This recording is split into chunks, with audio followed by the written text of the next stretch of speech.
So yesterday, while talking about analyzers, I also showed you quite quickly the document of revisions on my initial mixes for my album. But today I want to make a much deeper dive into it and show you guys through this, and also talk a little bit about the listening sessions that led up to this. Because I checked my mix on 3 different systems for all 10 of the tracks of the album. And the way that I did that is I first listened to them on my monitors, then I listened to them on my headphones, and finally I listened to them on these headphones over here, just another perspective as well. And to be honest, those are probably all of the sound generating devices that I want to listen on. Like, I guess the other thing that I could listen on is like the actual speakers of my phone instead of, this with my phone. But to be honest, there is a little bit of a diminishing returns things going on, in the sense that you're probably not going to find really anything standing out on your phone speaker that you haven't heard on any of the other systems. And second, you have to think about, okay, how often is it actually going to be that my music will have to sound good on this kind of system? To be honest, when it comes to my music, because I make dance music that is made for dance for preliminary, I don't really care how it sounds on phone speakers. They don't have any bass anyway, so like a very important aspect of my track is never going to be enjoyed by those who listen to it on these kind of speakers anyway. And second, as you can imagine, there is a time investment of having to do that. One thing that I did want to do is have every individual listening session on a separate day. And you can imagine that finding the time to just sit down for, say, 2 hours, listen to your own music and just write about it. It is very nice to be able to do that, but it also takes a lot of time that I could be spending elsewhere, including in actually fixing the mix. Because you might say it like, okay, so you spend 6 hours listening to your music and writing a document that is going to tell you, okay, what are all of the changes that you need to make? What are all of the things that you need to look out for? Now, you guys may have noticed that for the last few weeks, I've had this guitar standing behind me. And you may say like, okay, projector,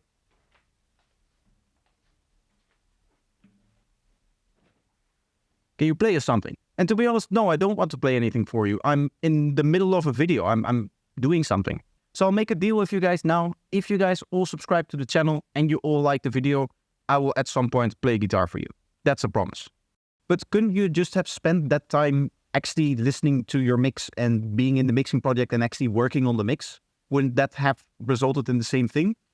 And when it comes to that, one thing that I've found is that you tend to be much more focused on listening if you're not thinking immediately about resolving the issues that you're listening for. Like, personally, I find it really hard just to listen. Like, even if I'm sitting here and I'm, of course, listening to the music and I'm trying to find the issues with it, I have to spend time thinking about, okay, what am I going to write down for all of the issues that I find? How am I going to write it down? As you can see, I'm not really spelling anything or doing any proper grammar. I just want a note that puts in my mind what I need to do. And that is going to be all of these notes for me. And of course, for you guys, it's going to be absolutely gibberish because you don't know what I'm going to be talking about, which elements I'm going to be talking about, and specifically what I want to do with it. But for me, with each of these notes, I found a problem that I heard in the track mission vision. And that means that in the next few days, once I actually go into finalizing all of the different mixes, I can use this kind of as both a checklist and a list of inspiration for where to look in the project, where to look for like mistakes in the mix. So I'm not just going to be using this to check off every list. The way that I usually do that is I replace these with equal sign because that is the next key right next to it.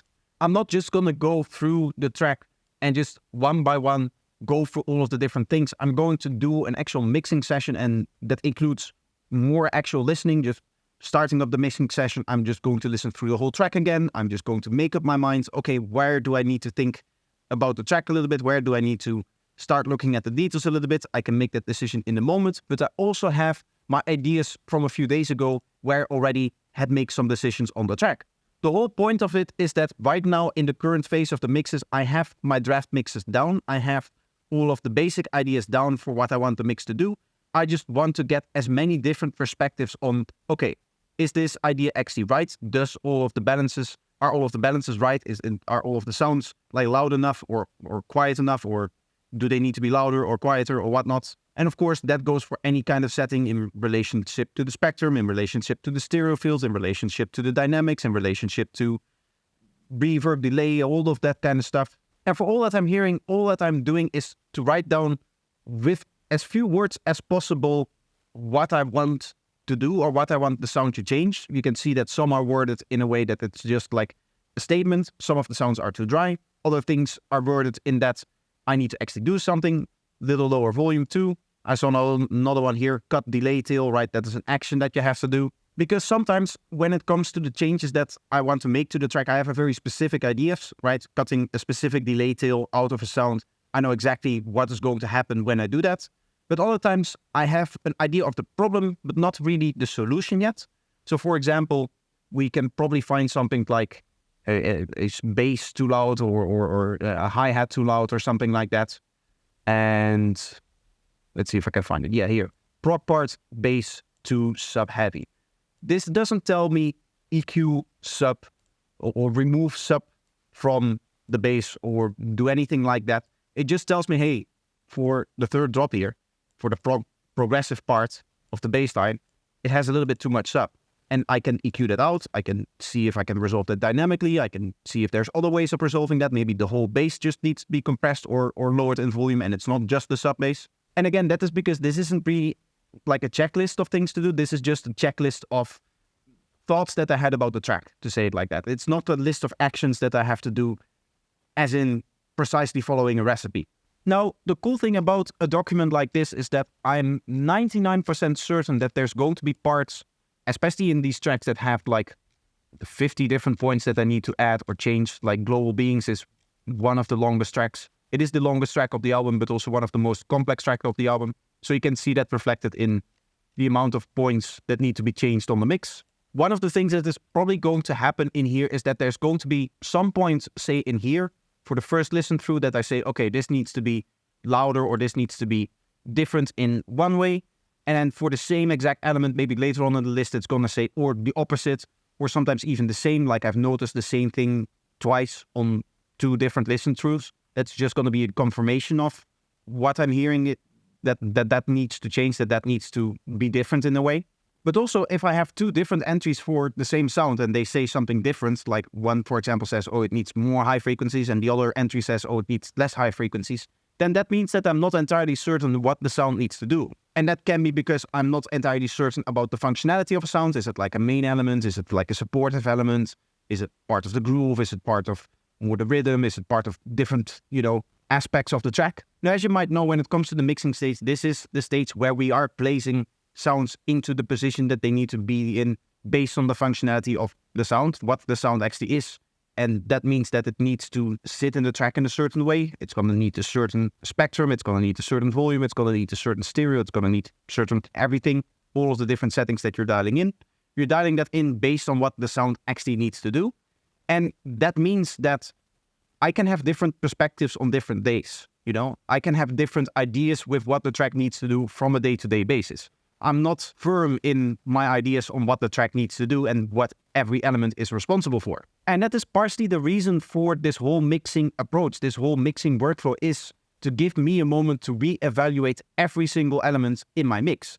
As I've said before in this series, there have been elements in this album that I've now made 2 years ago that I haven't tweaked since, and that have just been sitting there in the mix, just unchanged, just kind of there. I'm not certain I have the same opinion that I had of that sound 2 years ago. I'm probably going to think of it differently now. So I want to be able to judge the sound based on what I currently think and based, of course, also on my current knowledge of music production, which I think is better than it has ever been because I'm constantly learning. So I'm hoping that today I can make better decisions than I would make 2 years ago if I were to put the sound into the track. So to finalize this whole listening section of the mixing stage where I'm just sitting down, listening to music, concentrated on finding the problems that I want to have, is really useful in the mixing stage. And the mixing stage in and of itself is really useful because it allows you to reevaluate every individual sound. And of course, with this listening section, that is where you really focus on, okay, which of the sounds are the ones that I don't agree with what they're doing in the mix anymore.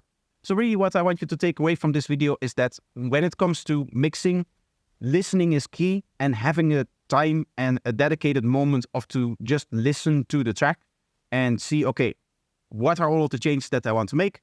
Now let's make them. Now let's go into the project and still listening, still evaluating, still continuing, but at least having a basic idea of where you want to go with the final mix.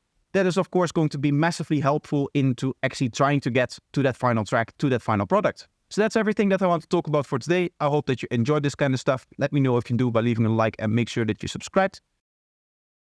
Another way of supporting the channel is to do so financially, which you can do by going over to my Patreon or by becoming a YouTube member, which you can do down below next to the sub button. So I hope you enjoyed and I hope to see you in the next one. Bye bye.